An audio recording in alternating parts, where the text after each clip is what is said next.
अगर आपके पास मोज नहीं है, अगर मोज कह रहा हूँ सॉरी, मेजेस्टिक एसईओ नहीं है, लेकिन स्टिल आप जो टॉप रैंक साइट है उसका देखना चाहते हैं कि क्या सीन है उसका, कितने लोग उस पर रैंक हैं, और मतलब जो लोग रैंक हैं टॉप पे उनका कंपटीशन क्या है, अब वो देखना चाहें, आप ट्रस्ट फ्लो साइटेशन फ्लो उसका देखें कि वो जो साइट है उसकी अथॉरिटी कितनी है, कितनी की अथॉरिटी वाली साइट है जो कि फर्स्ट सेकंड थर्ड पे बैठे हैं कस्टम डोमेन।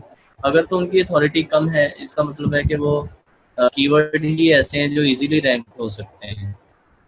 सही, क्योंकि लोड कर रहा है, आई थिंक आ जाएगा।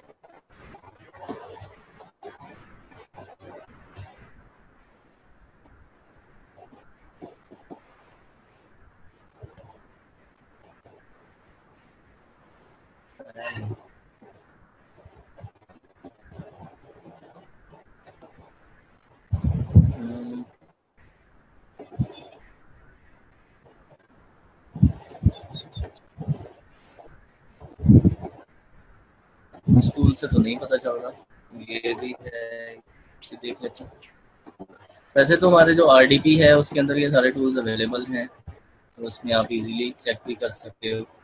अगर आप ये देखें तो ये है जी, इसके 14 इसका ट्रस्ट फ्लो है, 20 इसका साइटेशन फ्लो है, और जस्ट 92 इसके बैकलिंक्स हैं, और थोड़ी सी रेफरेंस डोमेन्स हैं। इसका ये मतलब है कि इसको अगर आप इसके पीछे पड़ जाएंगे इस कंपेटिटर के, तो आप इसको आउटरैंक कर सकते हो। बहुत बड़ी साइट नहीं है, इसके कोई बहुत ज़्यादा बैकलिंक्स नहीं है, ठीक है। लेकिन ये है कि आपको कंपटीशन ज़रूर मिल गया। जो पहले हमने कीवर्ड देखा उसमें हमें कंपटीशन नहीं मिला था, लेकिन यहाँ पर हमारे पास ये एक कंपटीशन है। हमें अपने ये सारे फैक्टर्स इतने उठाने पड़ेंगे, ट्रस्ट फ्लो 14 करना पड़ेगा, साइटेशन फ्लो 20 होगा, ये बैकलिंक बनाने से बढ़ेंगे। ये भी मैं आपको समझा देता हूँ। इसके 92 एक्सटर्नल बैकलिंक्स हैं और 16 इसकी रेफरिंग डोमेन जहाँ से लिंक्स बना रहा है, और ये वाले कीवर्ड ये बंदा यूज कर रहा है, rock salt lamps, Himalayan salt, ठीक है। ये है जी, ये इसका टोटली हर चीज बता देता है आपको मेजेस्टिक एसईओ, और यहाँ से दिखाता है कि ये बंदा कहाँ से लिंक्स बना रहा है, ठीक है।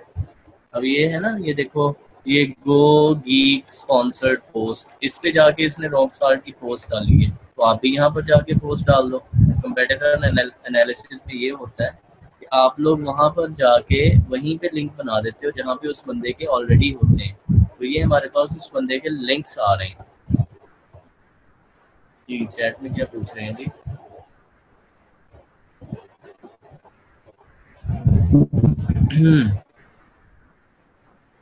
स्क्रीन शेयर नहीं हुई? स्क्रीन आ रही है आप लोगों के पास कि नहीं? आ रही है, ठीक है ठीक है ठीक है ठीक है। अच्छा, मैं मेजेस्टिक का ही आपको बता रहा था। ये देखिए, हमने यहाँ पर रॉकस्टार लैम्प सर्च किया, यहाँ पे मैंने बताया कि यहाँ पे कस्टम डोमेन आ गई, ये भी कस्टम डोमेन ही है तकरीबन, ये दो डोमेन्स आ गई, पार्शियल मैच है और एग्जैक्ट मैच है, ठीक है। और ये आप देखें, अगर हम उसको मेजेस्टिक एसईओ में लेके आए, फ्री वर्जन में चाहे ले आए आप लोग, ऐसे ये फ्री वर्जन है, इसमें जब आप लेके आएंगे तो आपको वो ट्रस्ट फ्लो साइटेशन फ्लो दिखाएगा, सही। और यहाँ से आपको पता चलेगा कि आपका कंपेटिटर कितना हेल्दी है, ये कितना स्ट्रांग है, ठीक है। और यहाँ से आपको पता चल जाएगा कि उसके लिंक कितने हैं। अगर तो उसके लिंक्स बहुत ज़्यादा हैं तो इसका मतलब है आपको उसको आउट रैंक करने में बहुत टाइम लगेगा।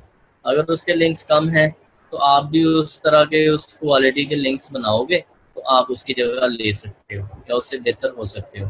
ट्रस्ट फ्लो साइटेशन फ्लो जो है ये आपका बढ़ता है जब आप लिंक्स बनाते हो। साइटेशन से मुराद होता है किसी चीज़ की रिप्यूट या साइट को आपको मतलब करता है, ऑनर करता है, आपका लिंक लगाता है, आपके बारे में लिखता है, आपको साइटेशन देता है। साइटेशन फ्लो तब बढ़ता है जब आप अच्छी साइट्स पे जाके अपने आर्टिकल लिखते हो, जिनकी कोई अथॉरिटी होती है, जिनकी इमेज अच्छी है, वो स्पैम साइट्स नहीं है, उससे आपका साइटेशन फ्लो बढ़ता है, ठीक है। और यही चीज़ ट्रस्ट फ्लो के लिए, ऐसी साइट्स जिनकी गूगल के नज़र में अच्छी अथॉरिटी है, अच्छा पीए, अच्छा डीए है, उनका लिंक प्रोफाइल, उनका एंकर टेक्स्ट प्रोफाइल वो अच्छा है, उसकी वजह से आप उनके ऊपर जाके जब लिंक्स बनाओगे तो आपका ट्रस्ट फ्लो भी बढ़ जाएगा। उनकी नज़र में या गूगल की नज़र में आपका एक ट्रस्ट जो है वो ज़्यादा हो जाएगा। तो मैजेस्टिक एसईओ ये ट्रस्ट फ्लो, साइटेशन फ्लो आपको बताता है कि उसके बैकलिंक्स किस तरह की साइट्स पे हैं। अगर तो घटिया साइट्स पे होंगे तो ये ज़्यादा नहीं होगा, अगर वो अच्छी साइट्स पे होंगे तो ये दोनों के दोनों बढ़ते जाएंगे। और ये टोटल लिंक्स हैं इस बंदे के 92, ठीक है। और नीचे अगर आप आएंगे तो यहाँ पर आपको बताता है कि ये किस किस कीवर्ड के लिए लिंक बना रहा है, ठीक है। 11% इसने रॉक सॉल्ट लैम्प के ऊपर की लिंक्स बनाए हैं, ठीक है।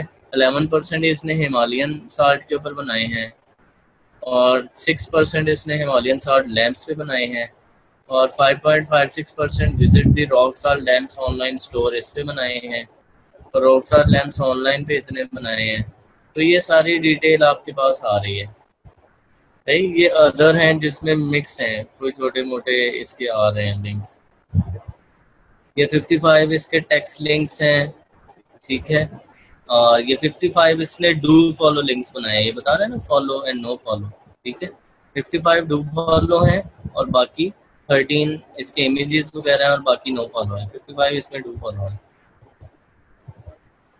अगर आप नीचे आएंगे तो बताएगा कि इसने कहाँ कहाँ से लिंक्स बनाए हैं, ठीक है।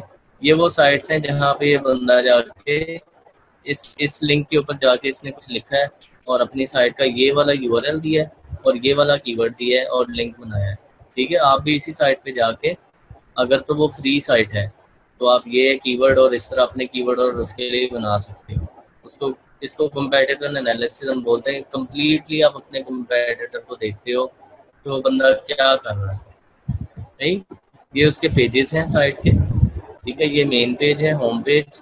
ये उसका शॉप का पेज है, शॉप के पेज के ऊपर उसकी 11 लिंक्स हैं, होम पेज के ऊपर उसके 66 लिंक्स हैं, और कॉन्टैक्ट के ऊपर भी 11 लिंक्स हैं, बेनिफिट्स पे 3 लिंक्स हैं, और ये केयर का उसका एक पेज है, उस पर 1 लिंक है, ठीक है। इस तरह से उसने लिंक्स बनाए हैं, ज़्यादा उसने होम पेज पे बनाए हैं।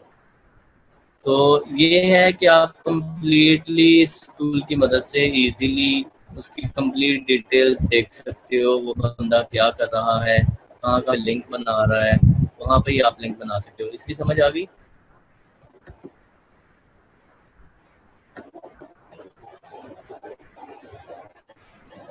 ठीक है जी। यहाँ पर जैसे हमने अभी देखा था कि सॉल्ट वाले ने यहाँ पर गो गीक पे, इस पे गो थीक पे उसने आर्टिकल डाला है स्पॉन्सर्ड पोस्ट में। तो आप क्या करोगे, इस बंदे को कांटेक्ट करोगे, कांटेक्ट करके इसको बोलोगे कि यार मेरे पास एक पोस्ट है जो कि आपके सेक्शन में आ सकती है, इतने वर्ड्स की मैं लिख के देता हूँ आपको, तो आप काइंडली अपने उसमें ऐड कर दो, तो आपको ऐड कर देगा, ठीक है। स्पॉन्सर्ड में अगर उसकी कोई फ़ी है तो फ़ी ले लेगा। अगर वो एक्सचेंज करना चाहता है तो कहेगा आप अपनी साइट पे मेरी पोस्ट लगा दो, मैं अपनी पे आप पोस्ट करवा देता हूँ, ठीक है। तो इस तरह करके ये चलता है, ये लिंक्स वगैरह जो बनाए हैं इसमें। ये क्लियर है सबको? तो ज़रा बता दीजिए।